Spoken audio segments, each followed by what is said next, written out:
लोकसभा के लिए जारी वोटिंग में अब बस 2 मरहलों की वोटिंग बाकी है, जो 25 मई और 1 जून को होनी है।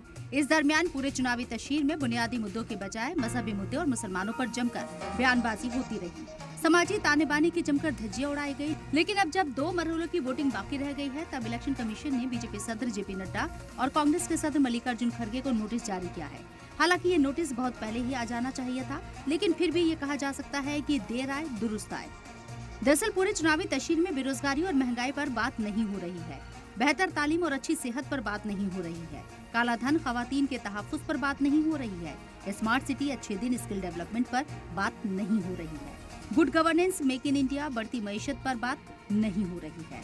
बात हो रही है तो हिंदू मुसलमान, तालिबान पाकिस्तान, शरिया, कास्ट पर बात हो रही है, मुस्लिम रिजर्वेशन, बढ़ती मुस्लिम आबादी, यूसीसी, सीएए पर बात हो रही है, विरासत टैक्स, रंग भेद, वोट जिहाद, मंगलसूत्र, अग्निवीर पर बात हो रही है, ज्यादा बच्चे पैदा करने वाला, घुसपैठिया, हिटलर, खतरे में आइन पर बात हो रही है, 4 बीवियां, 40 बच्चे, ज्ञानवापी मस्जिद, शाही ईदगाह पर बात हो रही है।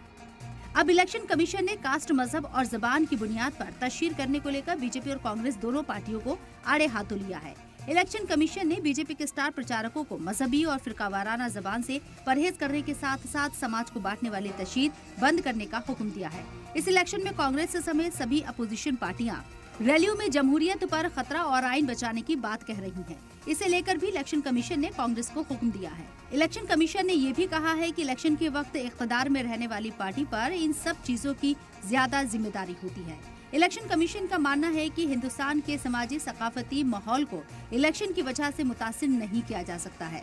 इलेक्शन कमीशन ने कहा कि 2 बड़ी पार्टियों को हिंदुस्तानी वोटर्स की विरासत को कमजोर करने की इजाजत नहीं है। अब सवाल ये है कि आखिर के बचे 2 मरहलों में इलेक्शन कमीशन की इस फटकार का बीजेपी और कांग्रेस पर कितना असर देखने को मिलेगा, ये तो सामने आ ही जाएगा। लेकिन सवाल सबसे बड़ा ये है कि चुनाव तो आते जाते रहेंगे, लेकिन हमारे मुल्क का ताना बाना जो सदियों से चला आ रहा है, जिसे बिगाड़ने की कोशिश भी की जाती है, उसका सलामत रहना बेहद जरूरी है। सलाम टीवी के लिए नदीम अहमद की रिपोर्ट।